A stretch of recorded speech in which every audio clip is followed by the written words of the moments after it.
Good evening, ladies and gentlemen. Please be seated. We'll begin the launch function in a few minutes. I request everyone to be seated so that we can go ahead with the function.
A very good evening to each and every one of you.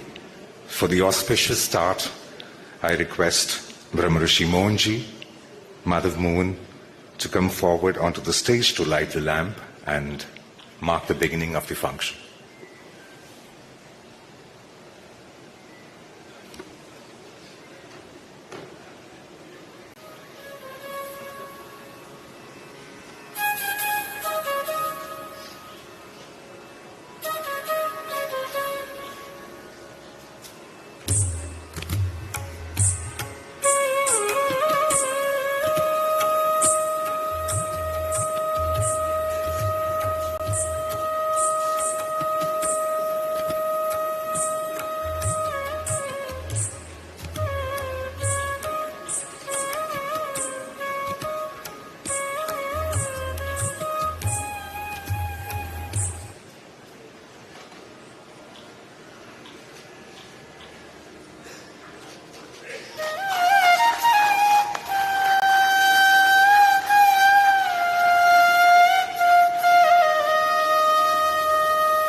I request the dignitaries to be seated, and I welcome Srimati Soumya Parashuram for the prayer.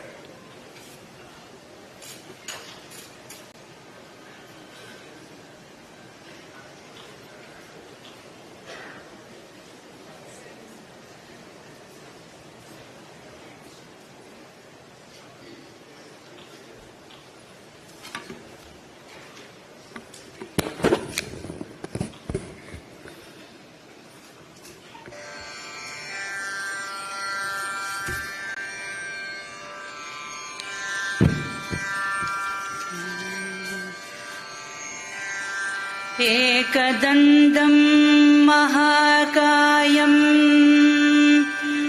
तप्तकाञ्चनसन्निभम्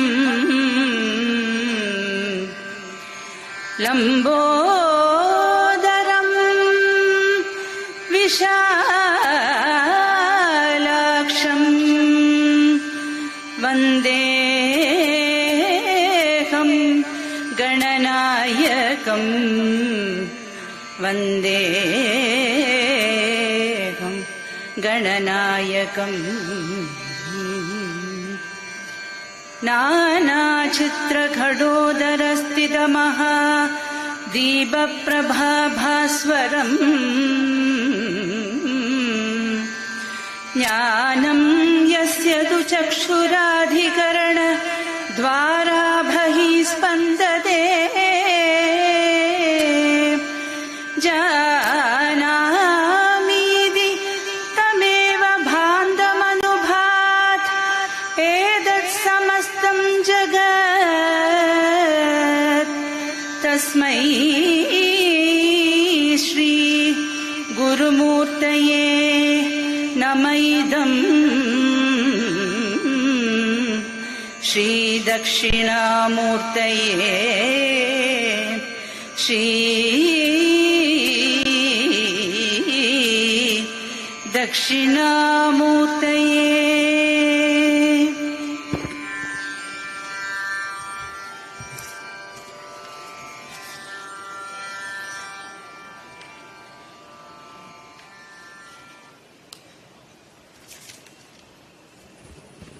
Thank you very much. I now request V.K. Madhav Mohan to give a token of love and respect, a Ponnara to Brahmarishi Mohanji.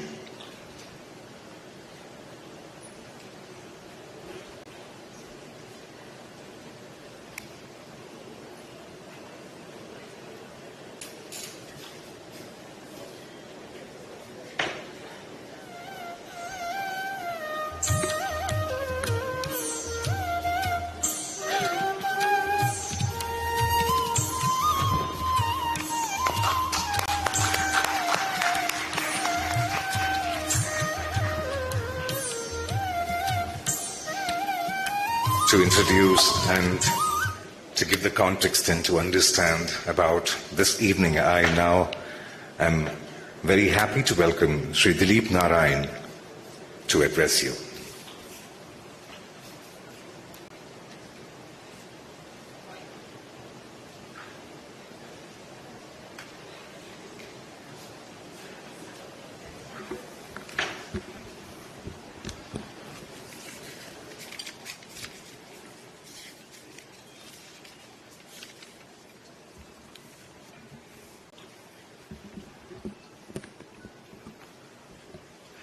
Namaskaram. Esteemed Chief Guest, most respected Brahmarshi Mohanji, Hero of the Day, author of the books, Mr. V.K. Madhav Mohan, beloved members of the Mali family, distinguished invited guests, and my dear friends. Good evening and a warm welcome to each one of you to this beautiful evening. Today is a very special day for Mali Foundation and for every reader who believes in the power of storytelling. We are assembled here today not just to launch books, but to honor a living philosophy, a belief deeply held with conviction. Knowledge must not be locked in ivory towers. It must flow freely across generations, across languages, across borders. That is the spirit in which we Madhavan Nair, fondly known as Mali, lived and wrote. His pen was a bridge, his words a gentle invitation to every soul, young and old. And today, when I look around at this beautiful hall and this august audience, I am humbled by your presence. It's both my privilege and pleasure to extend a heartfelt welcome to each one of you. Thank you for being part of this moment that celebrates 3 excellent books and a beautiful legacy. It's a great honor to have with us this evening His Holiness Brahmarshi Mohanji, a global spiritual master, humanitarian, and founder of the Mohanji Foundation. His teachings, rooted in unconditional love, selfless service, and fearless living, remind us that true spirituality lies not in rituals but in responsibility. The responsibility is to elevate others, to walk lightly on the earth, and to share wisdom generously. This makes his presence today all the more meaningful and memorable. We are here to celebrate a body of work that does precisely that, sharing wisdom with simplicity and sincerity.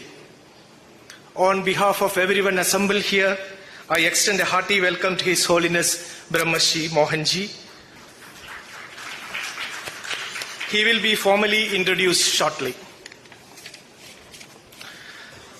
I would now like to take a special moment to warmly welcome and acknowledge the family of V. Madhavan Nair. The family have carried its legacy forward with reverence, pride, and deep affection. Let me begin by welcoming Mrs. Malini Menon, Mali's eldest daughter, whose presence today reflects the warmth and values her father embodied so beautifully.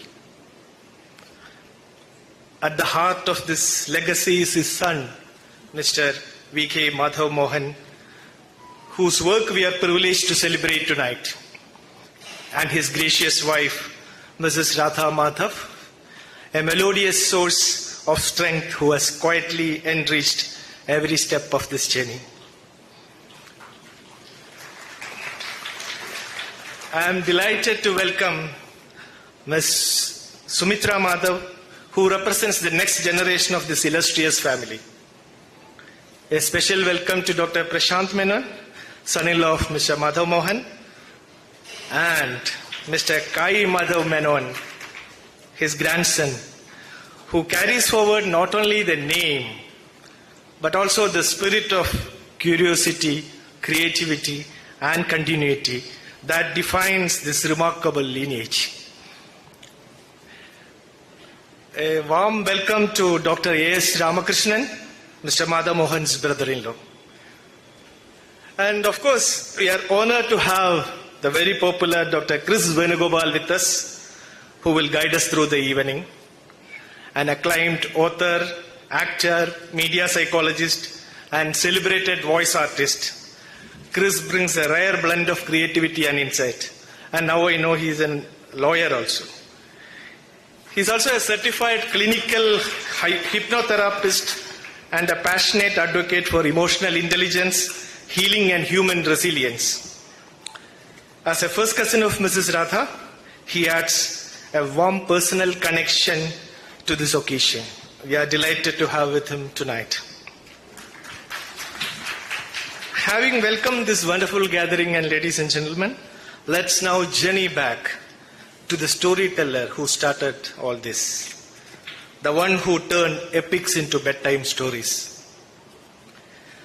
If you ask anyone in Kerala to name the person who brought the Ramayana or Mahabharata to life for them as a child, they are likely to say one name, Mali. At a time when sacred stories are confined to the priestly class or tucked away in Sanskrit verses, Mali believed that even a child deserves the joy of knowing these tales, not as dry morals, but as vivid characters and living truths.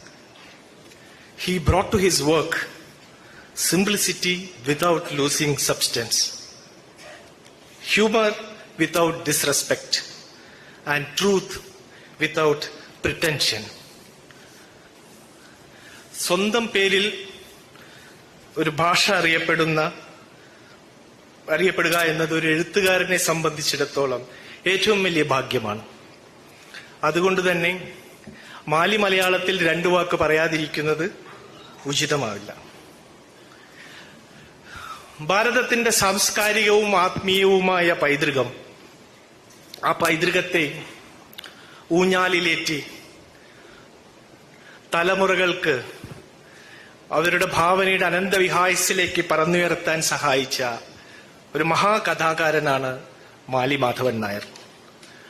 50-ലേറെ പുസ്തകങ്ങൾ, അതിൽ 40ഓളം ബാലസാഹിത്യ കൃതികൾ, കഥകൾ, നാടകങ്ങൾ, ആട്ടക്കഥകൾ. സാഹിത്യ രംഗത്ത് അദ്ദേഹം കൈവയ്ക്കാത്ത മേഖലകളില്ല. ഏറെ പ്രശസ്തനായിട്ടുള്ളത് ബാലസാഹിത്യകാരൻ എന്ന പേരിലാണെങ്കിലും അദ്ദേഹം ഒരു ബഹുമുഖ പ്രതിഭയായിരുന്നു, ഒരു സകലകലാ വല്ലഭനായിരുന്നു.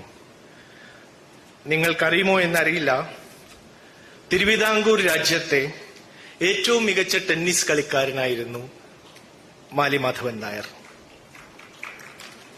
അദ്ദേഹം നിരവധി സമ്മാനങ്ങൾ വാങ്ങിയിട്ടുള്ള സംസ്ഥാന തലത്തിൽ, ട്രാവൻകൂർ സ്റ്റേറ്റില് നിരവധി സമ്മാനങ്ങൾ വാരിക്കൂട്ടിയിട്ടുള്ള അത്ലറ്റ് ആയിരുന്നു. ഫുട്ബോൾ, വോളിബോൾ, ബാസ്കറ്റ്ബോൾ തുടങ്ങി കായിക രംഗത്ത് അദ്ദേഹം കൈവയ്ക്കാത്ത മേഖലകളില്ല. ഇതൊരു വളരെ റയറിറ്റിയാണ്. കായിക രംഗത്തും സാഹിത്യ രംഗത്തും ഒരുപോലെ പ്രതിഭ തെളിയിക്കുക എന്നുള്ളത് ലോകത്ത് തന്നെ വളരെ അപൂർവമായി സംഭവിക്കാവുന്നതാണ്. മാത്രമല്ല, അദ്ദേഹം ഒരു മുതിർന്ന ജേർണലിസ്റ്റ് ആയിരുന്നു. മുംബൈ ഫ്രീ പ്രസ് ജേർണലിലെ റെസിഡന്റ് എഡിറ്റർ, ഹിന്ദുവിലും സ്റ്റേറ്റ്സ്മാനിലും മാതൃഭൂമിയിലും കോളങ്ങൾ എഴുതുകയും സ്ഥിരമായ ലേഖനങ്ങൾ എഴുതുകയും ചെയ്തിരുന്ന മുതിർന്ന ജേർണലിസ്റ്റ്, ഒരു അഡ്വക്കേറ്റ് ആയിരുന്നു. മലയാളത്തില് റേഡിയോ ബ്രോഡ്കാസ്റ്റിംഗ് രംഗത്തെ കുലപതിയാണ്. റേഡിയോ അമ്മാവൻ എന്നാണ് അദ്ദേഹം അറിയപ്പെട്ടിരുന്നത്. AARന്റെ സ്റ്റേഷൻ ഡയറക്ടറായിട്ടായിരുന്നു എന്ന് തോന്നുന്നു അദ്ദേഹം റിട്ടയർ ചെയ്തത്. നാഷണൽ ബുക്ക് ട്രസ്റ്റിൽ ഉദ്യോഗം വഹിച്ചിട്ടുണ്ട്. അദ്ദേഹത്തിന് തന്നെ ഈ 50 ബുക്കിൽ 7 എണ്ണം അദ്ദേഹം തന്നെ ഇംഗ്ലീഷിലേക്ക് ട്രാൻസ്ലേറ്റ് ചെയ്തിട്ടുണ്ട്. അപ്പോൾ 2 ഭാഷയിലും ഒരുപോലെ പ്രാവീണ്യമുള്ള ഒരു വ്യക്തിയായിരുന്നു അദ്ദേഹം. കഥകളി എന്ന കേരളത്തിന്റെ മഹത്തായ കലാരൂപത്തെ ജനകീയമാക്കുന്നതിൽ കർണശബദം എന്ന കഥകളി വഹിച്ച പങ്ക് നിസ്തുലമാണ്. ആ കർണശബദം ആട്ടക്കഥ എഴുതിയ ആളുടെ പേരാണ് മാലി മാധവൻ നായർ. കഥകളി സംഗീതം, കഥകളി പദങ്ങൾ, അങ്ങനെ സംഗീതത്തിലും അവഗാഹമായ പ്രാവീണ്യമുണ്ടായിരുന്ന വ്യക്തിയാണ് മാലി മാധവൻ നായർ. ഇതിലെല്ലാം നാം കാണുന്നത് ഒരു വളരെ സവിശേഷമായ, ഇന്ന് ബ്രഹ്മർഷി മോഹൻജി ഇവിടെ വന്നിട്ടുണ്ട്. അദ്ദേഹം റെപ്രസെന്റ് ചെയ്യുന്ന ഒരു ഫിലോസഫി ഇതിൽ കാണാം. സെൽഫ്ലെസ് ലവ്, തനിക്കുള്ള അറിവുകൾ, തനിക്കുള്ള കഴിവുകൾ മറ്റുള്ളവരിലേക്ക് പകരുക എന്നുള്ള ഒരൊറ്റ ചിന്തയോടെ തന്റെ പ്രവർത്തന മേഖലകളിലെല്ലാം വിരാജിച്ച് താൻ എഴുതിയ പുസ്തകങ്ങൾ, കൃതികൾ, നാടകങ്ങൾ, റേഡിയോ പ്രഭാഷണങ്ങൾ, ലേഖനങ്ങൾ എന്നിവയിലെല്ലാം ഈ ഒരൊറ്റ ലക്ഷ്യം മാത്രം പ്രാവർത്തികമാക്കാൻ വേണ്ടി നടക്കുകയും അതിനുവേണ്ടി പ്രചരിപ്പിക്കുകയും ചെയ്ത ഒരു മഹാമനീഷിയാണ് ശ്രീ മാധവൻ നായർ. അദ്ദേഹത്തിന്റെ ഇത്ര ബഹുമുഖ പ്രതിഭാശാലിയായ മനുഷ്യസ്നേഹവും സെൽഫ്ലെസ് ലവും തന്റെ ആധാരശിലകളാക്കി കേരളത്തിൽ ഇങ്ങനെ ഒരാൾ ജീവിച്ചിരിപ്പുണ്ടോ എന്ന് നമുക്കെല്ലാവർക്കും അത്ഭുതം തോന്നുന്ന തരത്തിൽ ജീവിച്ച ഈ മഹാവ്യക്തിയുടെ മക്കളായി ജനിക്കുക എന്നുള്ളത് മാലിനി മേനോനും മാധവ് മോഹനും ഒക്കെ വലിയ ഭാഗ്യമാണെന്നാണ് എനിക്ക് തോന്നുന്നത്. ഭാഗ്യം ചെയ്ത മക്കളാണവർ. അതുപോലെ തന്നെ ആ സൽപ്പേര് കളഞ്ഞു കുളിക്കാതെയും അത് നിലനിർത്താനും വേണ്ടി അക്ഷീണം പ്രയത്നിക്കുകയും എന്നൊരു നിയോഗമായി കരുതുകയും ചെയ്യുന്നു എന്നുള്ളത് പ്രശംസനീയമാണ്, അഭിനന്ദനാർഹമാണ്. ഈ മഹാവ്യക്തിക്ക് മുന്നിൽ പ്രണാമമർപ്പിക്കുന്നു. And let me come to the Mali Foundation, which is established in his memory, is rooted in a powerful idea to keep alive the stories that shaped us and make them accessible to new generations, whether they are in Kochi or in California. We digitize archives translate forgotten gems, support literary initiatives, and above all, we carry forward Mali's mission to build bridges between people across generations and cultures through the enduring power of storytelling. Carrying forward this mission is his son, B.K. Madhav Mohan, a man of remarkable versatility. With over 4 decades of leadership across banking, strategy, economics, and public policy, he has shaped institutions, mentored CEOs, and served on high-level committees of Reserve Bank of India. He was among the youngest directors of the State Bank of Travancore, and played a pivotal role in transforming several leading Indian companies. He currently serves as the chief of the advisory group to His Excellency Dr. C.V. Ananda Bose, Governor of West Bengal at Raj Bhavan, Kolkata. He is also the Chancellor's nominee to the Syndicate of Calcutta University and to the Court of Jadavpur University. In addition, he serves as the advisor to the current Samarin of Kozhikode, Professor K.Z. Raja. Like his father, now you would have known, he is also a multifaceted personality. A mentor, educator, martial artist, public intellectual and author, with a voice that is both clear and compassionate.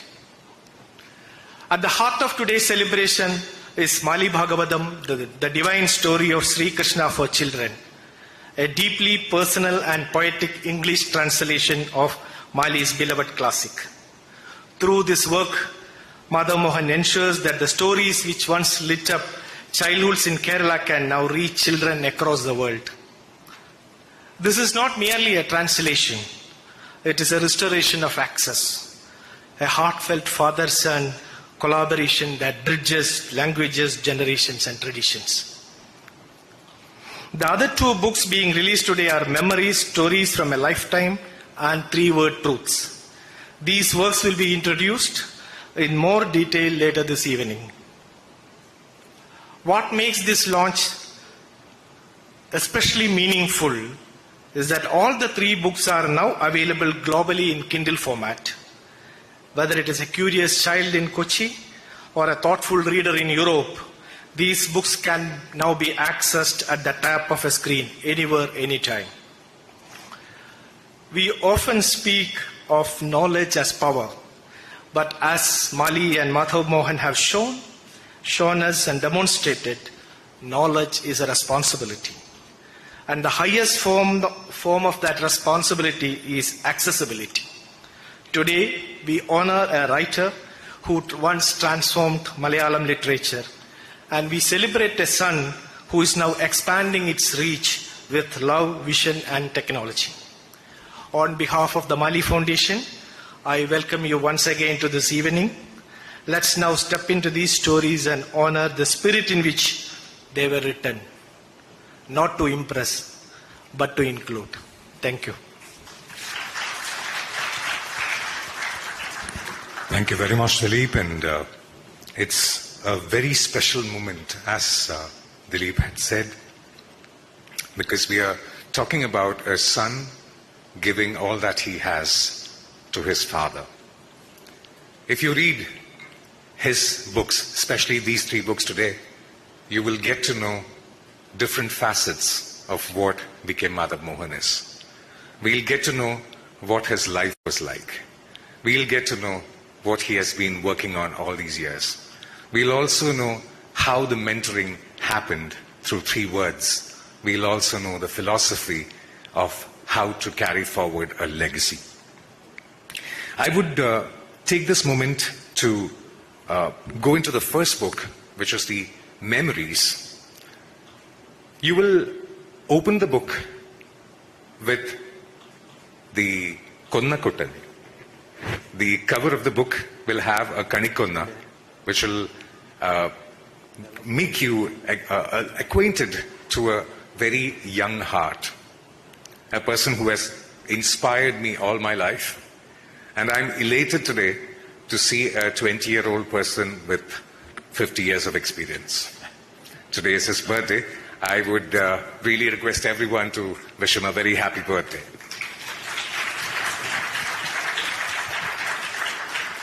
So this young man with 50 years of experience, a 20-year-old man with 50 years of experience, in his book goes into different aspects of what happened in his life in a very, I would say, heart-touching, soul-stirring, or I would say it just melts in your mind. That's the kind of writing he has in Memories. A particular chapter about his father, he mentions a song where the song is Mada Pidakale. Then he goes on to say it is done in Rag Sahana.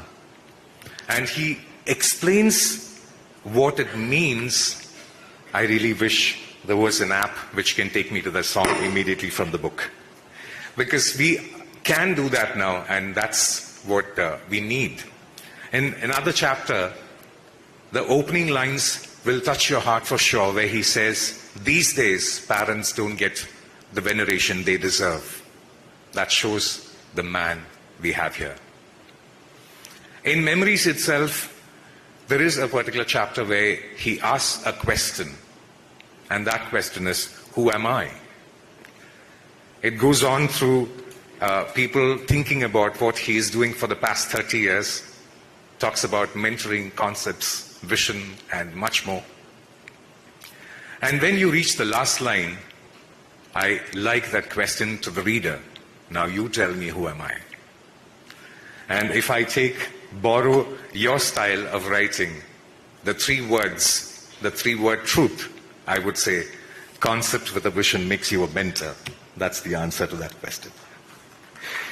Moving on to the next book, the 3-word truths, which I'm talking about right now, because there is a special message which I have to give out to you, and that's my duty by Professor K.C. Raja, His Excellency Zamarin of Calicut. And I quote his words, on 3-word truths. To a growing number of leaders in business and social sector, Madhav Mohan has been a guiding star, guiding their lives through a vast valley of transformational change. His interventions have made a critical difference to their aspirations, growth goals, and achievements. This is no surprise to those who have known Madhav. More than 30 years ago, when he started mentoring a few CEOs in the industry, mentor was a new expression in the vocabulary of Indian manager. When Madhav established a company in 1986 to pioneer school computer education, which produced over 100,000 IT professionals in the next 25 years, successful startups were a rare phenomenon in India. Madhav has never looked back since then.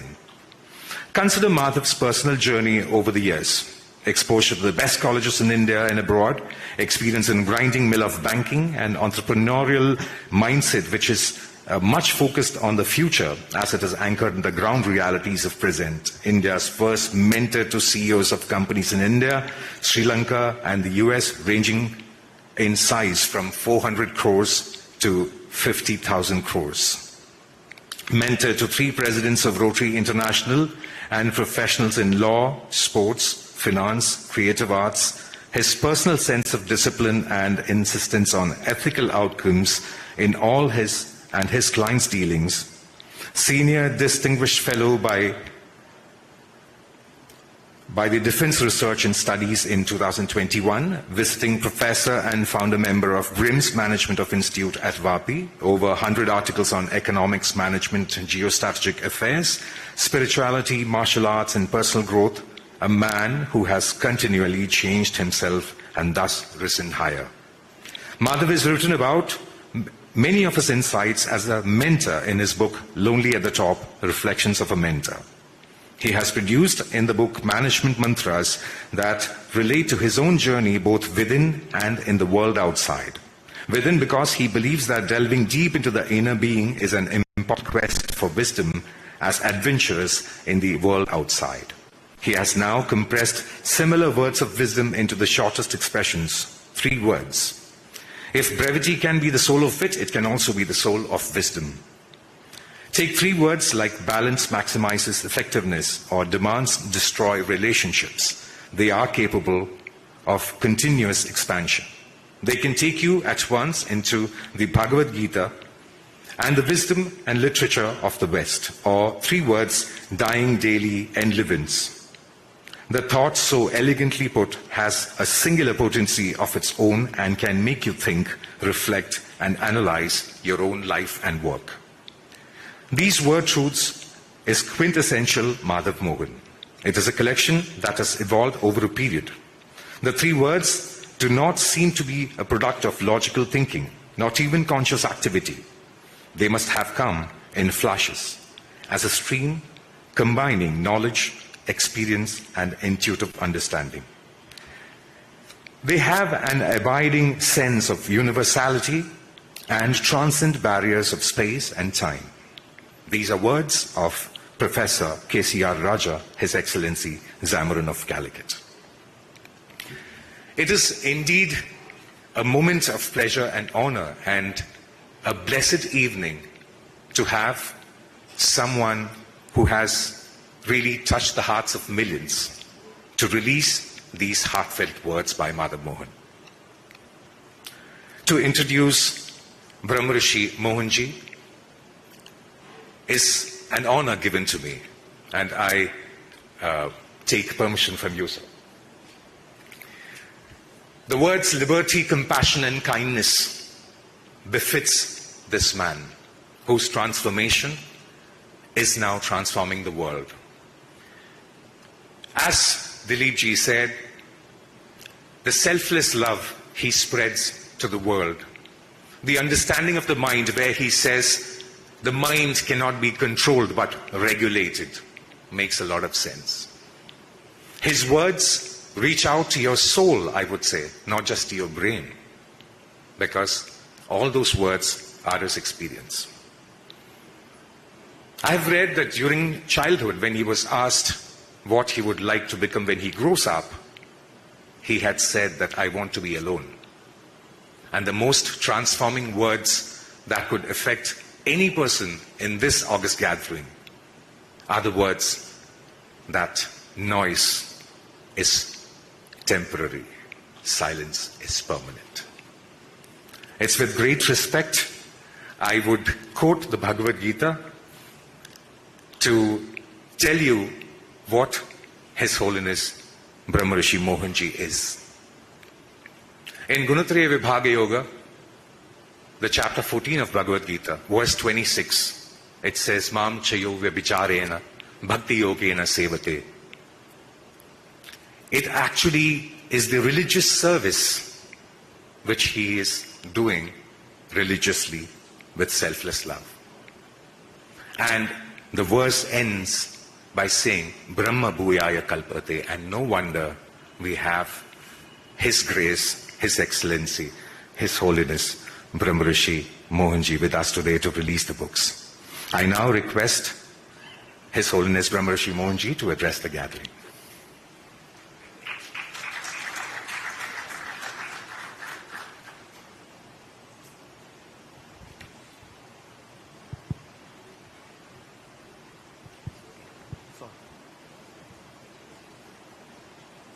Good evening to all of you.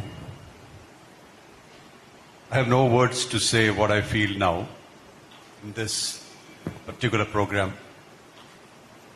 When I was a child, we used to get, my father used to bring the pre-publication orders, or he used to get all the books of Mali, and I have read most all of them. That's how I came to know about the Roman traditions, including, of course, Bhagavatam.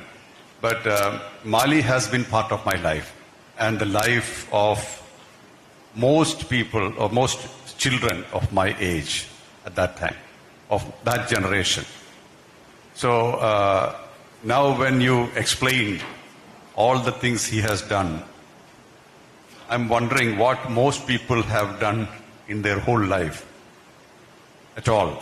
Because most of us wasted a lot of time chasing things, chasing emotions, acknowledgements, accolades, different things, while he was busy delivering himself to the world. So Mali cannot be called as a person, he's a phenomenon. Honestly, I didn't know all these details before I came here. Now I know much more about Mali than I knew before. So I am improvising this discussion. What Madhavji does also sometimes amazes me. Number one, his clarity.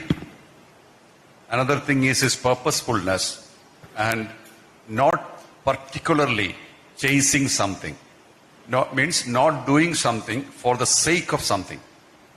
See, if you really are passionate about anything, you should do it only for that passion, not for anything else, because everything else dilutes it. So if you really love to do something, that is what I see in Mali's books. His effort was to deliver. He was not worried about who reads it or who benefits from it. So most of the things in the world now are based on how people see it. We shouldn't worry about that. People will see with their own eyes. Everything in life is as per their perception. Nobody sees reality. Nobody knows the reality. Everybody's reality is good for them because it's as per their perception. They can't see further. So we shouldn't worry at all about what people think about what we do or what people think about us. Let them think anything. But as long as you are honest and you're delivering, this is good enough. And that's the only thing we can promise to ourselves. And we are here for about 30,000 to 35,000 days. That's all we have. We don't have, if we live 100 years, it's 36,500 days. Not a lot of days. And this visa is not extendable. This time, time is the currency of life. The time we spend here is worth it and should be worth it. Time is our investment. So time is the most valuable thing which we have brought when we took birth. And time will always be the most important thing till we die. That's the money we have brought. All of us, nobody is poor in that regard in this world. Everybody has time as money. All the other things, the material comforts, relationships, positions, they are all coming and going. Time is with us until our last breath. And please remember, the effective years is the time when we are able to deliver ourselves without help into the world. So, how much time do we have? The first few years of our life, we are dependent on our parents or guardians. The last few years, we might be dependent on somebody for our existence. They are not effective years. The moment you start depending, you have already diluted your existence. It's not a powerful existence anymore. So the time we have, while we don't need anybody to support our life, that's the time when you should be extremely effective. And that's what will give you stability, the presence, and contentment. So now, when I travel in the world, various places, attitude have changed post the era of communication. We are all addicted to entertainment. And entertainment is in our hands now, in the mobile phone. So I always believed in the power of womanhood. This is what we do in our womanhood festival also. What I tell the world is that womanhood is a very powerful matter or thing in the world, because it cannot be swapped, or somebody, or the man side, the human, in the human creation or creation of any species, the male part cannot substitute it. So the women have to be empowered in such a way, or they are automatically empowered, and their responsibility is to bring forth a powerful generation. Take any species. That's why I fight for the respect of animals in the world, because so many animals are slaughtered, killed for pleasure and for some kind of gratification. So the point I'm saying is bedtime stories have a lot of power. That molds the next generation. So for a mother to talk to a child, that's the best time. When the child is about to go to bed, things are tranquil. That's the time when you can tell the stories which will mold the mindset of the child to do something big in the world. I've spoken this in many places, and I have always said that when you get a child to speak to, when he is transcending from waking state to the other state, dream or deep sleep, whatever he catches remains and makes him a bit more stronger to face the world. So the books of Mali, which I have felt, why I still remember is because they were equal to bedtime stories to me. Because nobody really told any stories to me in my childhood. So these books were a very strong companion. That's how I know the Roman stories and the Greek stories and all those. They were all introduced to me through the stories of Mali. Now coming back to the womanhood thing. I believe that most of the people who can read in any country, any nationality, or any language should read these books, the children's books, so that you can talk to children in a language which is not too complicated. And that would help the children to understand the nuances or the, let's say, the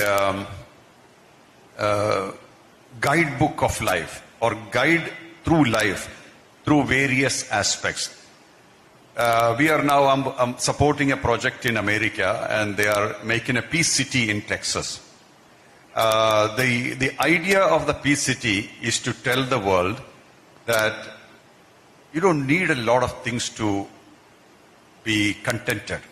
And what is most important in life is contentment, satisfaction, fulfillment. Material wealth, relationships, positions cannot often guarantee it. So we are portraying the lives of people from all over the world who delivered themselves to the world 100% without expecting anything from the world. Means they gave their own, whatever they have, to the world, not just materials, their whatever they have acquired, they delivered to the world, and without expecting anything back. Then another type of people who wanted nothing from the world. So in that particular launch program I was telling, these are the two types of great people. The people who gave themselves to the world and those people who wanted nothing from the world. You can see these two types of people in Bharat a lot. When in this world outside, when you say, I want nothing from you, people don't believe you. There will be something you need, because people have not understood what is unconditionality. It's a very strange thing to say, I want nothing, because we are trained to be transactional. If I do something, you should do something back to me. That's not true. We don't need to have an agreement. We don't need anything from anybody. We are self-sufficient. And what we deserve comes to us. What we desire may not come to us, because we can desire so many things. One leads to the other desire, another desire, another desire. One leads to the other.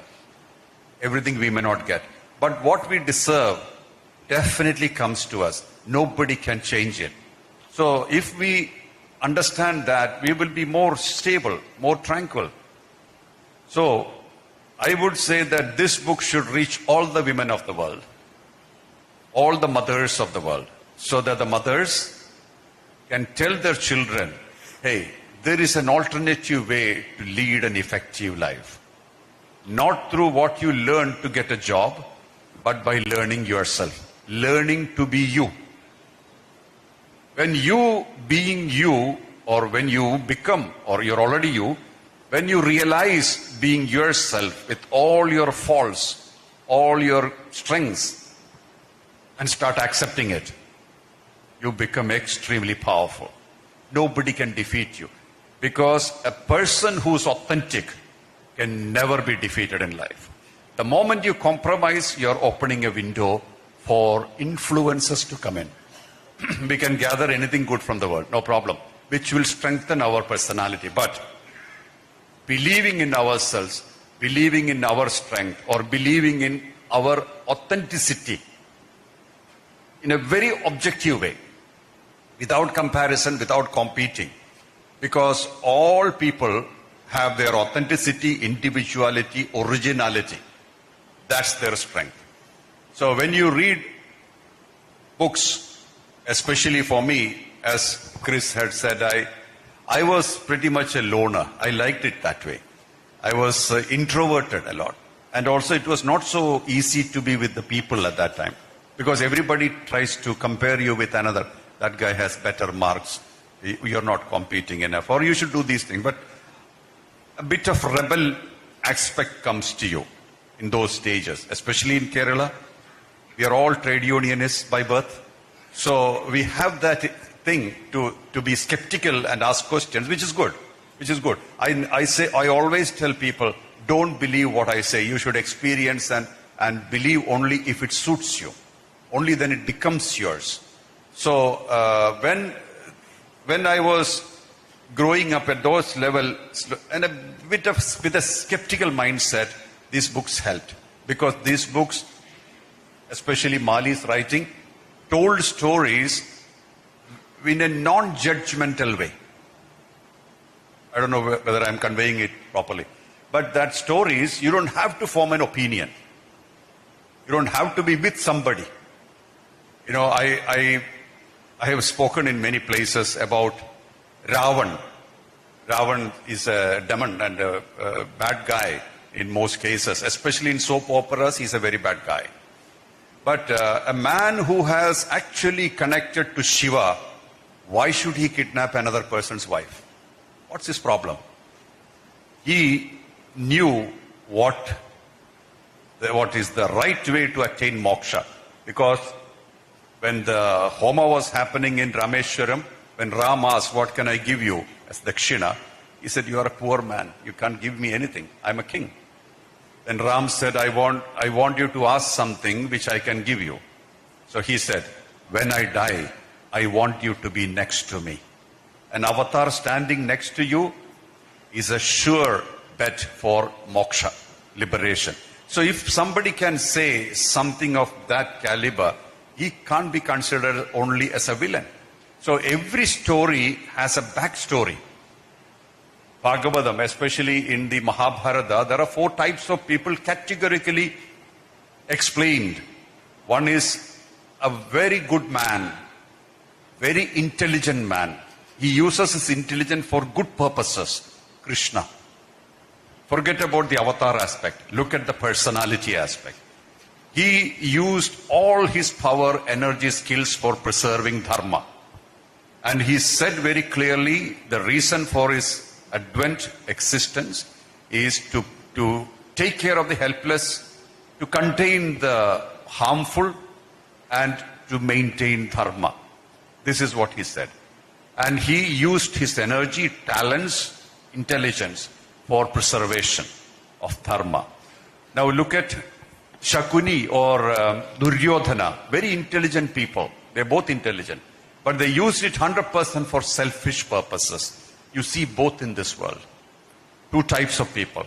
Another type of person, very intelligent, very good-hearted, but passive. You can see Yudhishthira, very passive man.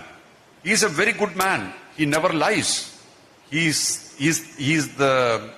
can be used as a role model, but not effective. Many times he got trapped, and his family got trapped because he's passive. He cannot use his intelligence and say, hey, I'm not playing this game. You're not playing it well. You're playing foul. He cannot say that because he is passive. He just goes with it. But he's good. We can see such managers in the world. Even political people, very good people. We vote for them. But they can't manage a country or a community because they are passive. Passivity has destroyed Bharat a lot. But in the name of dharma, we sometimes embraced passivity. Passivity is not even good for for ahimsa. So passivity becomes a problem. Then there are people who are by birth a bit careless, indifferent, never mind. And they use their strength and talents for other people without thinking. They don't think. Again, emotional, dushasana. So these people are used by all the intelligent people. So the passive people, if they are with the people like Krishna, they will do good to the world. If passive people are with the intelligent negative, they will be harmful to the world. All these things are there in Mahabharata. So it's not just a book, it's a manual of life. And if you understand, and you can easily see through people in every walks of life, when you speak a few words, of course you will be knowing this better when you train people. One sentence or two sentences, you will know where they stand. I'm not talking about judging people. That we don't have the right to do that. Because all are karmic beings. We are here only for a short period of time. But to position ourselves and steer clear of things which are not suitable for us, this knowledge helps. I'm not talking any further. Thank you very much for this. And I wish you a very happy birthday. My motivation was your birthday first, then of course the book release. And I'm glad I could make it. And thank you for inviting me. Thank you. Thank you, Mohanji. The reason people would have understood why I quoted Bhagavad Gita, the Gunatraya Vibhaga Yoga, because the second part of the sloka, I was reserving it for the speech to conclude, where Sagunan Samati Taitan Brahma Bhuyaya Kalpate. Thank you very much. To carry forward the launch function, I would like to invite three important women. Because we talked about women empowerment, we have three very important women in Madhav Mohanji's life. V.K. Madhav Mohan's wife, Radha Madhav, eldest sister, Malini Menon, and daughter, Sumitra Madhav. I request them to come onto the stage for the launch of the books. Book release and my sister.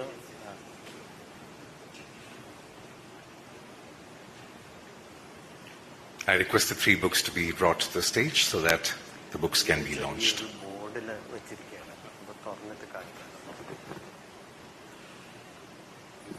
Oh, thank you.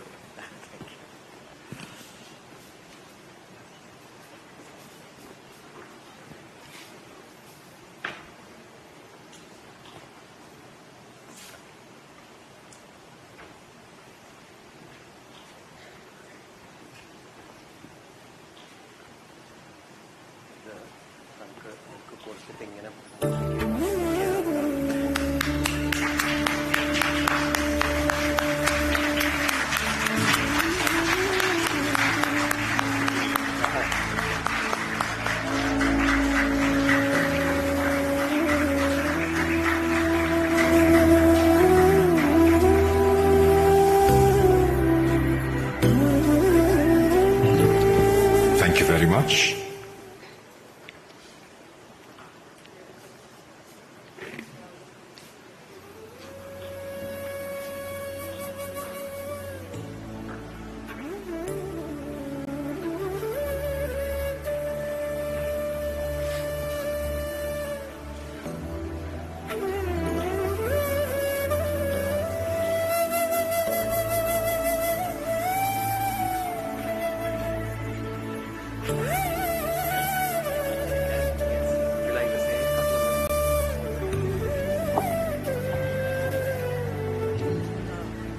Good evening, everybody. കുറച്ച് മുകളിലേക്ക്. Okay. Good evening, everybody. I'm not a familiar face here because I haven't been coming very often. I'm based in Nagpur and I am, of course, Madhav Mohan's eldest sister. We were three of us, myself, my sister Madhavi and Madhav Mohan. No, he's my brother. And I want to say a little thing about him.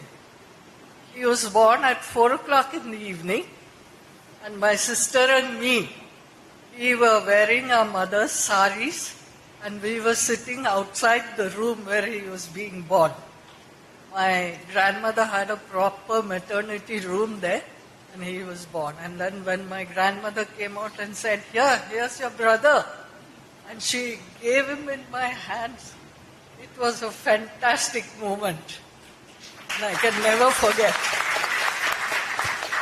So I'm so proud to see that little baby grow up so much and do so many things. I'm simply overwhelmed.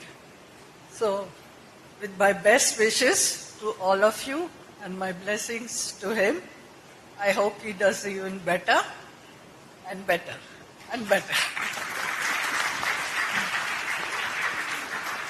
ഇത് അമ്മയുടെ blessing പോലെ തന്നെയാണ്. ഈ books ഞാൻ just take these.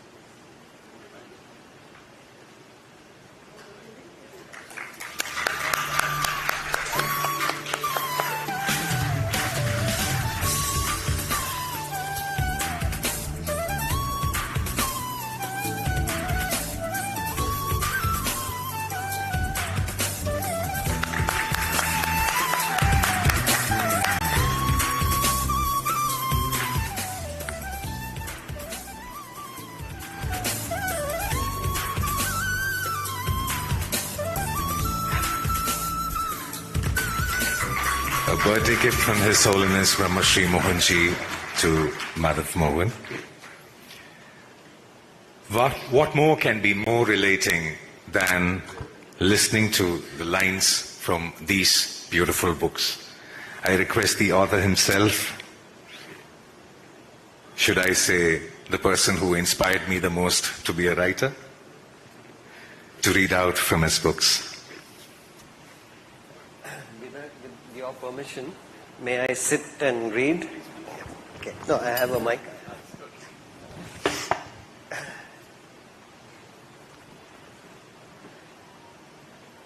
Brahma Rishi Mohanji has this other dimensional presence which can leap out beyond time and space and connect hearts. And the first time I had the privilege of meeting him in a small Serbian town, Novi Sad, I knew I was in the presence of an enlightened being.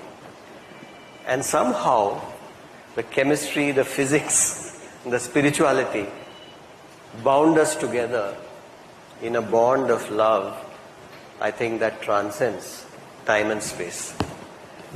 So I'm deeply, deeply privileged that you have come all the way from Europe just to be with us this evening.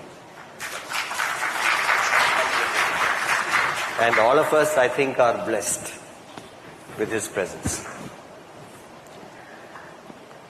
He referred to dharma, and that is such a timely reference and so entirely appropriate. Kautilya 2300 years ago talked about the concept of dharma. The opening stanzas of his Arthashastra are Sukhasya Moolam Dharma, Dharmasya Moolam Artha, Arthasya Moolam Rajyam, Rajyasya Moolam Indriya Nigraham. And the concept of dharma completely dwarfs the entire panorama of management literature spewed out by the West. And I can say that with authority because I spent a lifetime in reading writing, researching, teaching management literature.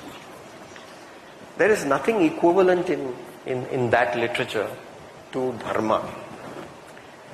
He mentioned passivity, which has resulted in Bharat not achieving its potential.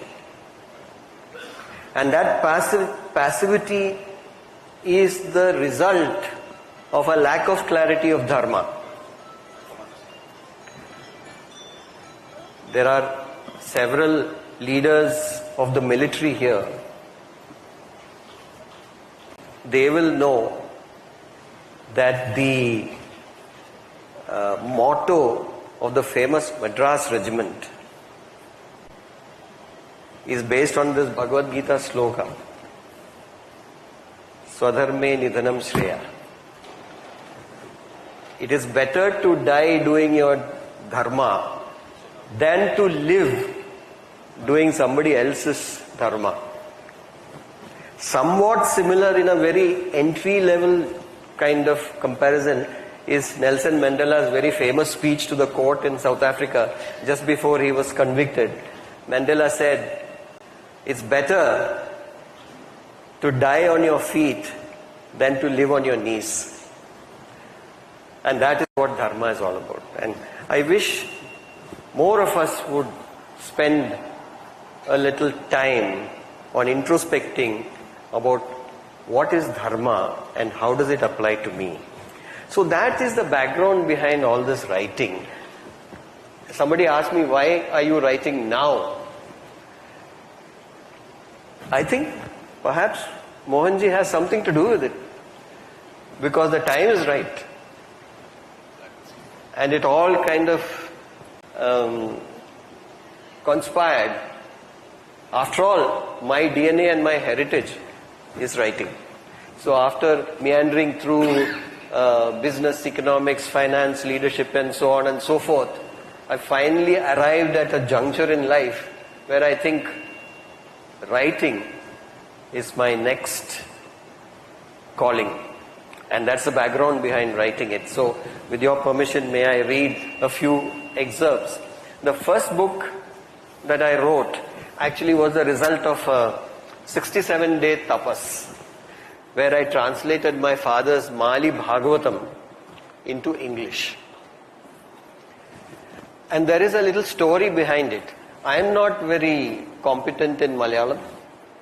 Neither am I so well versed in the intricacies of the Shastras or Vedanta, even though I have a natural inclination towards it.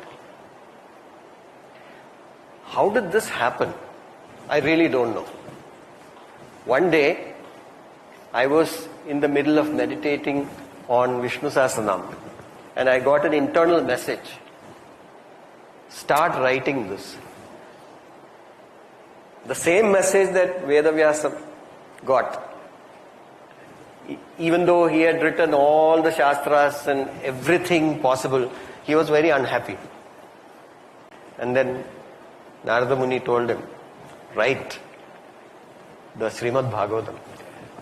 Well, there is no comparison, but it was a kind of an internal electric shock that I received.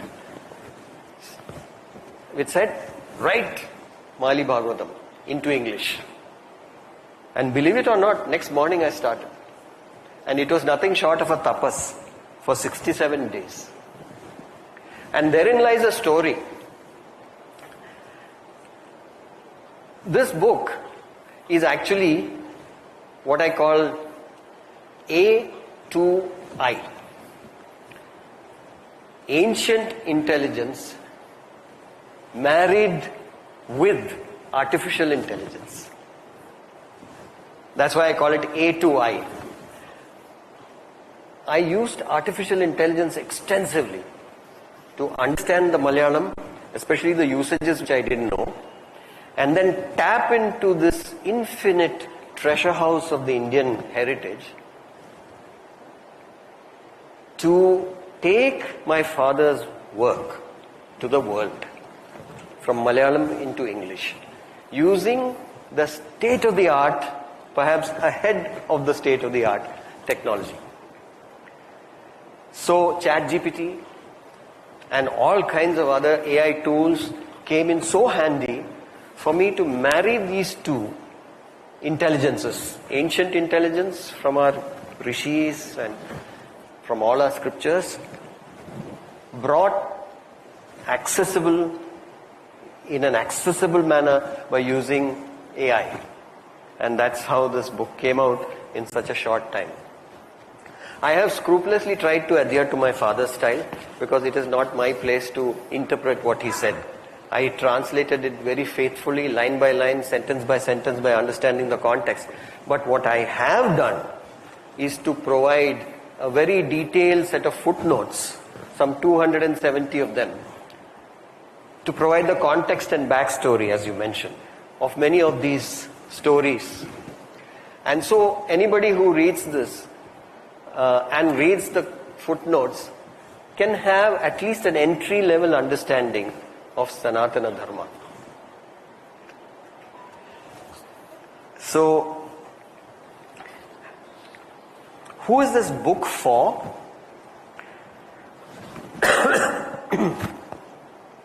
Vast numbers of Indians, including me, have grown up without a base in our own mother tongue. English is the language not only of communication but also of thought. So in many ways we have been robbed of the grandeur of Indian language, culture, history and heritage. And in that respect, many of us are disadvantaged. This book helps alleviate some of that disadvantage. Parents who have no felicity in their mother tongue can now read out the story of Krishna in English to their children. The footnotes give them an ability to answer the inevitable questions with some degree of comfort. So this book is meant for everyone, but especially those Indians who are living not just in India, but around the world. The Indian diaspora will find it particularly useful in building an Indian identity within their children and connecting them back to their roots. So it is my fond hope that this book will generate a renewed interest in learning Indian languages, particularly Sanskrit.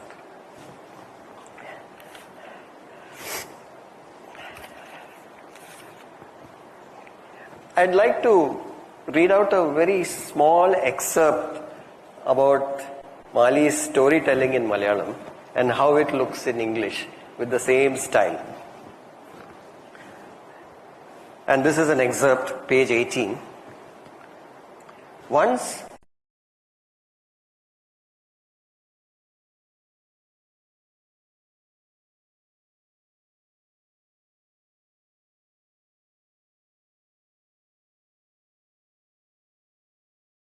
and as long as they don't listen to Bhagavatam, they will never receive moksha. Any home or house in which Bhagavatam is read or listened to becomes holy and transforms into a place of pilgrimage. Gaya, Prayag or Kashi are not equivalent to Bhagavatam. Yogic sacrifices, yagas or yajnas, don't even have 1/16 the power of Bhagavatam. Such is its greatness. Bhagavatam is another form of Bhagavan, the Supreme Lord.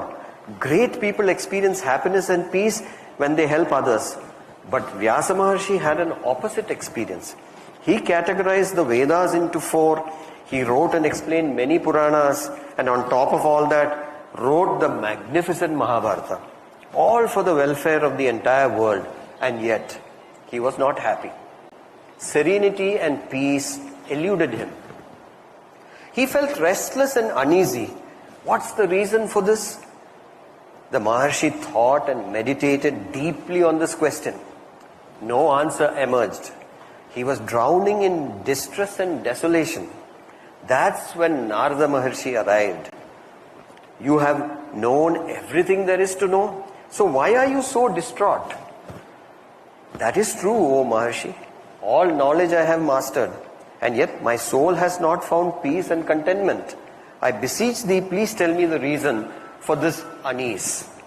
Clearly, Vyasa Maharshi was desperate. I will certainly tell you.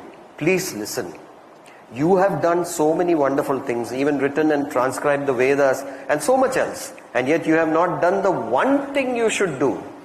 Write the story of Lord Sri Mahavishnu. That is what will fill your Atma with the ultimate bliss. And here I have a footnote on Atma, Atman, the immortal, indestructible soul as described in all the Upanishads and Shastras. The power and glory of Sri Mahavishnu is so great and limitless, says Narada Maharshi. I have myself directly experienced this bliss, the grace of Lord Mahavishnu. Maharshi Narada spoke with conviction and the deepest compassion. And then he proceeded to share and explain his personal experience. And this is how the story goes. So the book is a story, the divine story of Sri Krishna for children from start to finish. Without cantos, without any breaks. It's one continuous flowing story till the time Krishna leaves the earth. And that is Mali Bhagavatam in English.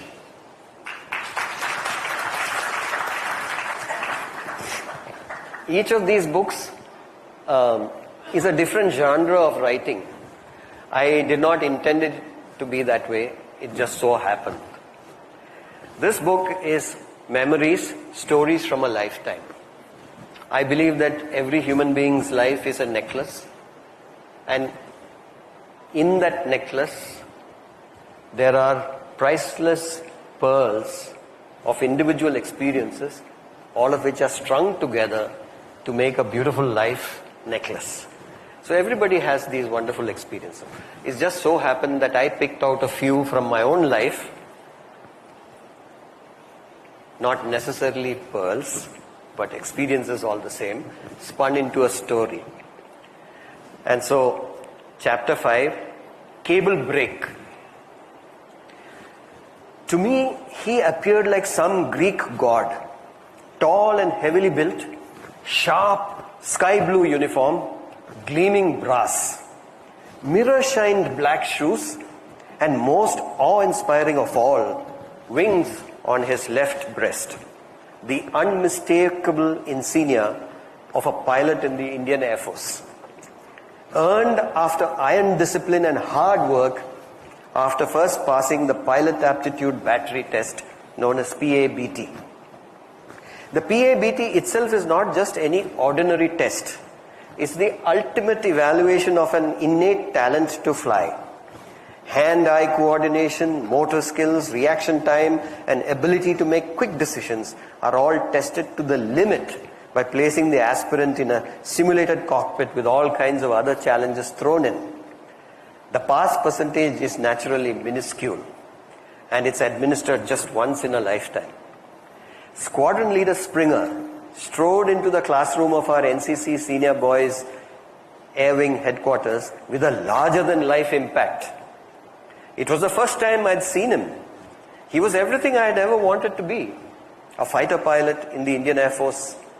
As a 17-year-old, I wasn't only starstruck, I was simply blown away. Well, boys, smarten up. You, Madhav Mohan, and you, Kuldeep Singh, you're the lucky cadets. You're the only two gentlemen who have passed our unit's selection process with over 80% marks, and so the two of you will report to the airfield in full uniform at 0600 hours tomorrow for glider training. You had better be sharp on time, and your uniform had better be flawless. And obey your instructor totally, without question. Repeat, total obedience. Or you will be pushing up daisies 6 feet under. He thundered. 6 feet under, pushing up daisies? That phrase still resonates within my consciousness. Imagine someone dead and buried because he didn't follow the instructor, pushing up daisies from below the surface. Talk about evocative imagery. From that moment on, I began to live a dream. I'd spend hours polishing the brass on my NCC Air Wing uniform till it shone like the sun. The crease on my trousers was sharper than any knife. My shoes, well, you could see the acne on your face in the reflection. And so, every morning I would leave home on my bicycle at 0445 hours, fully kitted out. And so the story goes.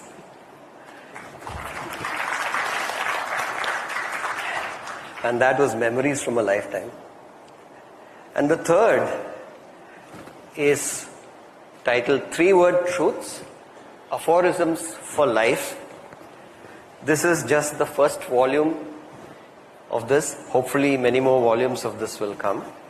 And let me just very briefly describe it to you and read a portion. I have been deeply inspired by aphorisms. The very concept of a deep meaning lurking within a few words is so very attractive because it is a metaphor of life. Simplicity means depth. The dichotomy of form versus substance has always held deep significance for me in my journey through life. Is form more important than substance? Contemporary culture seems to put a premium on the former, but this is not necessarily or universally true. Perhaps it's better to reconcile the two by understanding that substance is more marketable if attention is lavished on form. So too, the truth is more palatable if it's spoken in kinder, non-threatening words and tones. Does it always have to be either or and form versus substance? I don't know. But I've always found the idea of and instead of or very appealing. And yet, this goes against the minimalistic design philosophy in which all extras need to be eliminated. Pablo Picasso's celebrated affirmation that art is the elimination of the unnecessary encourages us to pursue a different line of thinking. Have we been barking up the wrong tree in chasing success, growth, and all its accoutrements? So if we can compress some very easily relatable, rememberable truths, universally self-evident truths, in just 3 words, perhaps they will linger in our consciousness and help us to do our dharma. That was the reasoning behind writing 3-word truths. My favorite 3-word truth I would like to read. It's titled, Better, comma, not bitter. Better, not bitter. And then there is the explanation. Better, not bitter. Getting hurt is par for the course in life. Every moment we are shaken and stirred by some comment or action by someone. We lurch from hurt to hurt. Sometimes we get blamed or attacked for no reason at all. And at other times, people let us down. We get taken for granted often. Many times, what is rightfully ours is stolen, both credit and property. Our ideas are copied and passed off as someone else's. We are pounded and pressurized by the vicissitudes of life. Therefore, it's only natural and indeed so very easy to become bitter about all the pain and injustice that life has thrown at us. We find a kind of solace in carrying a resentment and pent-up anger towards the people who have made us suffer. But this is extremely dangerous to our own well-being and success. That's because bitterness is intensely acidic. It silently corrodes our internals, our self-esteem, sense of balance, courage and resilience. Bitterness hollows us out from within and destroys our fundamentals physically, mentally and emotionally. Bitterness harms us in every possible way. To protect ourselves from this corrosion, it's necessary to turn bitterness on its head. Why don't we become even better in every area of life than we are now? Let's focus on becoming stronger and more hurt-proof. We can do this by being even more determined to improve our knowledge, competence, learning abilities, relationships, and fitness. Let's make the choice to embark on a journey of self-growth to become better, indeed the best, instead of disintegrating in a drum of acidic bitterness. And so that is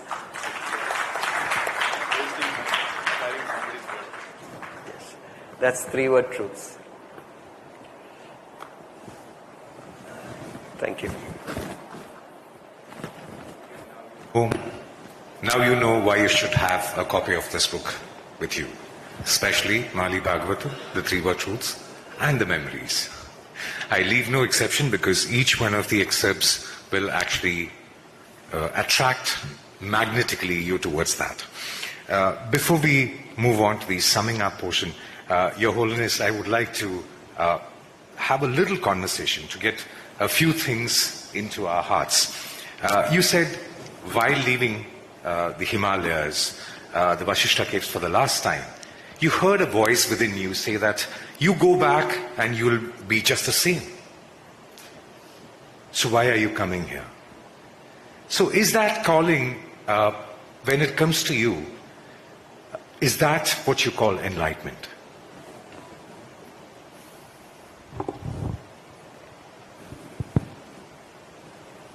Yes and no. Well, that was a shift in awareness, definitely, because I broke down. All those days I was thinking I was doing the right thing by going to a place and pursuing what I should pursue. But when this particular thing happened, you come to a place where there is peace and you will find it, but when you go back, you are the same old person. That was a big reminder. If you can't invoke that peace inside, you don't have it. So I would say that was a shift in awareness. I have never told anybody in the world that I'm enlightened. Because people sell these things. These things should not be sold. What people should look... see, nobody can see us in reality. They only see their own perception in us, or they perceive us. So I have never told anybody I am a guru. I never told anybody I am enlightened, because this is all up to people, how they see us. For us, I would say that the major shift was when the outside world stopped affecting. I was still working in a country, as a country head of a company. Then I was working in different countries. So, but whatever was happening outside was not coming inside. I was like in a bubble. I would call probably that's a state where you can say you are really stable. And world is full of opinions, views. We don't have to buy them. You know, yeah, not in an anarchist way, but we take what suits us. Like the buffet dinner, we take what suits us. So we have the right to do that. And also the need to prove to somebody completely stopped. Nothing to prove. Even if you prove, if somebody doesn't like you, they will not accept it. So why do you waste your time? So might as well go ahead and do it. But that point which you said was, it was a, what you call, dimensional breakdown. A dimension or a particular path I was following completely stopped. Then I said, I didn't travel to Vasishta. Even now I like to go there, but I never went for a purpose. I just went with people. Thank you. Chris, it's amazing that you talked about Vasishta Guha, because in my book, Memories, Stories from a Lifetime, I talk about a story, an experience I had in Vasishta Guha. And the title of that story is The Peace That Passeth Understanding. It's amazing that you mentioned Vasishta Guha, because that is there's one story in this book, so yeah. These are but not Chris, coincidences. The time when I was going there, hardly anybody was there. It was an empty space. This is not the case now. There's a lot of tourism. So if people go there, they may not experience what I experienced. I was pretty much alone for a long period of time, many days. Means I come there and I never stayed there. I come and go, but I was alone. But that's not the case now. Space also has its evolution. So when it comes into the tourism angle, then things are changed. So I don't know whether I can achieve the same at this point in time. So that time something happened. This time it may not happen the same way. Likewise, one time I was on the way walking down the hill to Vasishta cave. One boy about looking 15, 16, very lean, only wearing trousers or some dhoti, and nothing on top, looked like a cow herd, like somebody who tends to cows. He came up and asked me in Hindi, where are you going? Like an authority, you know. So I said, I'm going to do dhyan, meditation, to the cave. Then he, go back. People are waiting for you. A lot of people are waiting for you. Return. And that time there was nobody to pick me up from the airport. You know, nobody was waiting for me. But later it became a reality. Who's that person? We don't know. And he went away. So many such incidents happen. Guidance coming from unexpected quarters or situations diverting you to something else. So that's what I'm saying. We should not keep any agenda. We should just be the flow. Things evolve. And like you said, the space has its relevance, but the space also has its evolution. So for a person to have the same experience, if you go to the same place, it may not give you, or you may not get it.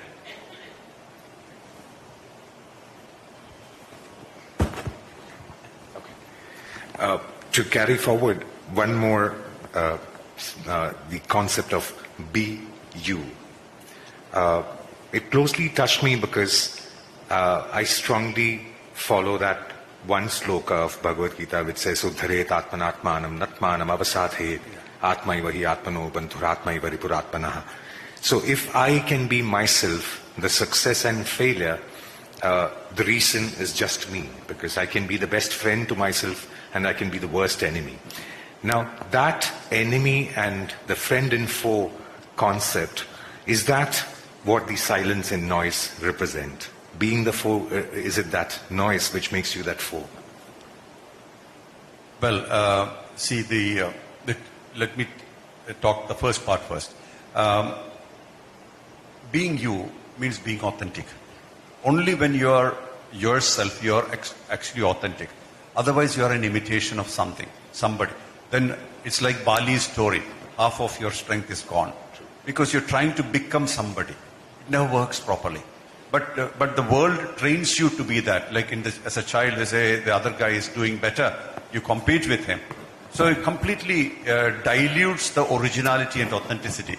So being you, I always tell people, see, if you don't follow me, nothing will happen to you. But if you don't follow yourself or connect to yourself, everything will be lost. So your only true requirement of a lifetime is self-connection. Connecting with yourself. Connecting with other people are optional. That's not really needed. See, I never had a guru. When I had an experience where I couldn't control, when I spoke to a guru, he didn't to a master, not my master. He didn't even understand. So I decided that my experiences has to be my experiences and I have to tackle it sooner or later. Anyway, at each time. The second part is that we have this drama, duality at play. This is essential to handle karma. If there is karma, there is duality. If duality is gone, karma also ends. So that's why when the karmic life ends and dharmic life begins, then duality doesn't exist anymore for that person. That happens to people. We can see in the case of Shivananda. Uppuswami became Shivananda and it's a totally different world. Karma ended and dharma started in the same body. So I was told by one astrologer that in astrology that is equal to death. So when karma ends, they say, oh, time to die. But actually your life has changed to a different dimension. So this noise is the expression of a karmic life.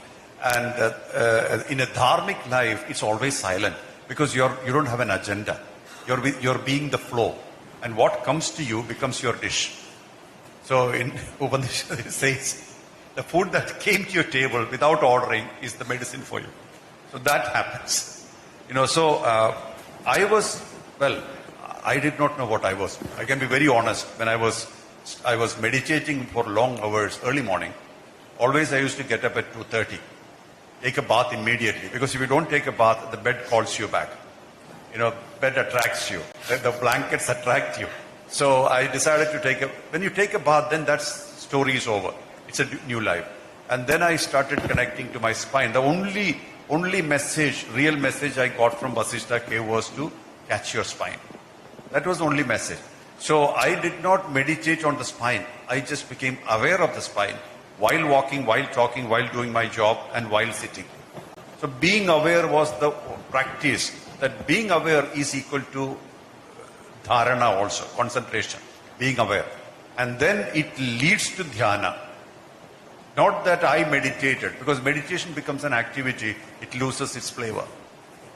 So I did not know that there is a world without noises. I did not know. So when I started moving, I was the country head, so I had a villa and all the facilities. But I used to get distracted by the sound of cats and dogs outside. Not mine, outside. But later, same dogs and cats were there, but they were far away from me. So that was, see, you become in a kind of a bubble when you are completely bringing your energy within your aura field and then slowly expanding. And then later, in 2 or 3 years' time, they were all like in another planet. I was completely occupied with myself and I did not know what is around. Another thing which I experienced was sitting there, I can read the number plates of the vehicles parked on the road. So that means my consciousness has expanded where my eyes are everywhere. That feeling comes. These things you have to experience. I tell my people, don't follow me or follow what I say until it becomes yours. It's not yours. So I said these are all realities of certain nature which comes to you when you match a certain frequency. Like for example, I met you. But will we connect in the future will depend on whether our frequency matches. Otherwise, we could meet and we can be, like we connected and we continued the connection. How many people we connect continuously? So this is all frequency related. So we are actually a projection of frequency. We call it a name, we have a form, and then we present it to the world as we think is right. We think is right. It may not be right all the time. So this positioning also is, if in a dharmic level, positioning is not a problem because you want nothing from anybody. But in karmic level, positioning is a big deal because that is connected to your effectiveness and also your completion or culmination, conclusion. You came here to conclude things. For that, positioning is important. If you are not at the right place at the right time, you won't get the right thing in karmic life. But in dharmic life, you are where you are. So that shift completely changes you. You are not the same anymore. Thank you very much. And I really feel that today we have got our new set of eyes to see the world. Be it women empowerment, be it being you, be it about the noise outside and inside, be it about the silence, be it about how now the kids around the world and parents around the world have access to Mali Bhagavatam in English, about how we have an insight into Madhav Mohan's life and how we can answer, now tell me, who am I? So, and also for all those people looking for mentorship in business, they have the 3-word truths available. So I would call this day the most fruitful one. And as I see, I feel the presence of Krishna all around. And that's probably a very overwhelming moment, I would say. So with that, I would say that we are slowly moving into the culmination of this book launch event. And I now request Madhav Mohan to come forward and present token of love and affection to the people who have come here.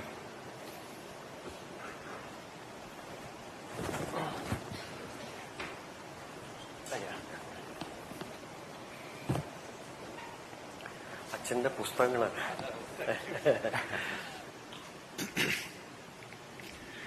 This is a token of our love.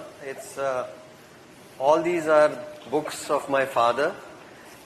There is a very big book called Purana Katha Malika. It's nearly 1,000 pages and contains a lot of stories from the Puranas. So with a lot of respect and love. Thank you.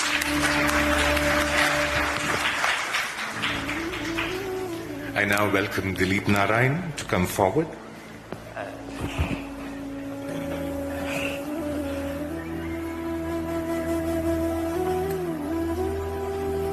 Again, all mementos are tokens of love.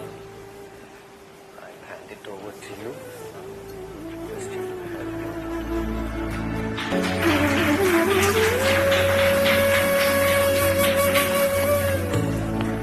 I welcome Suresh Shenoy to come forward.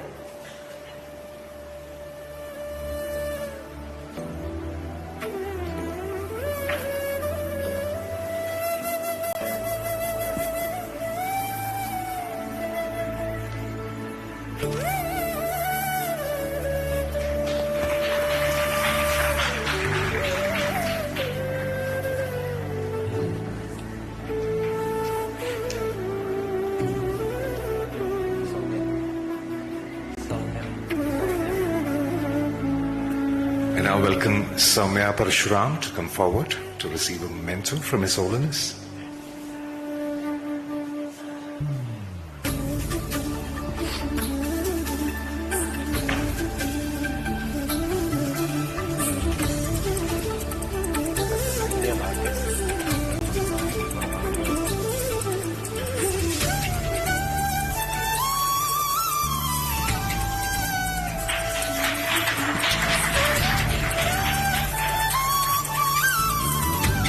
And now, a token of our love to Chris.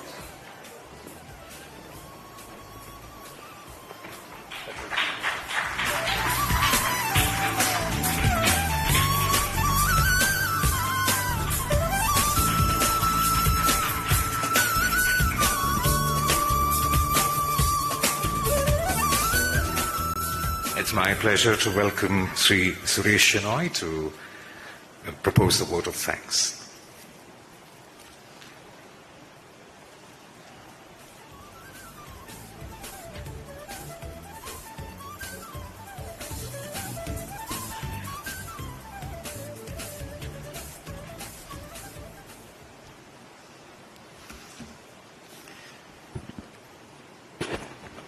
Good evening, everyone. It's been a great honor to be part of this event. And on behalf of Mali Foundation, I would like to thank and express heartfelt gratitude to Sri Brahmarishi Mohanji for releasing the book and for the very enlightening speech encompassing the power and value of time, significance and importance of womanhood, knowing oneself by being you, and attaining peace and happiness by being content in life. Thank you, Brahmarishi Mohanji. I would now like to thank CM Mary for a boundless energy, Julie, James and Kairos Collective Canada for editorial production, project management, beyond the call of duty. Chris Venugopal for conducting the event with panache. RBS Team Philippines for tech support and editing. Ruben Anthony for cover visualization, design. Cyril George and Neil for video production. Praveen and Symphony Entertainment for event management. Taj Vivanta for the food and beverage and venue management. Dilip Narayanan and Organics for welcome, public relations and marketing support. Dhanya Papan for editing and creating support. Soumya Parshuram for that wonderful rendering of the prayer. His Holiness, the Zamarin of Calicut, Professor K.C.R. Raja, for his affection and guidance over the last 30 years. And finally, the entire family of Madhavji for their unqualified love and relentless support.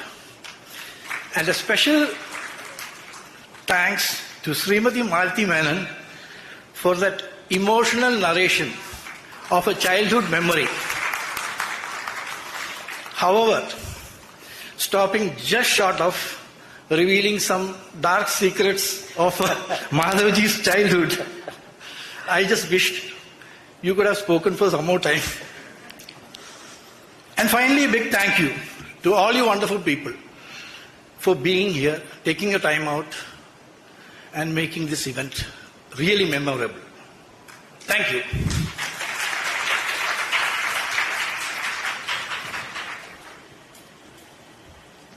Thank you very much, and I need to thank each and every one of you who have come here to grace the occasion. Thank you very much. Thank you.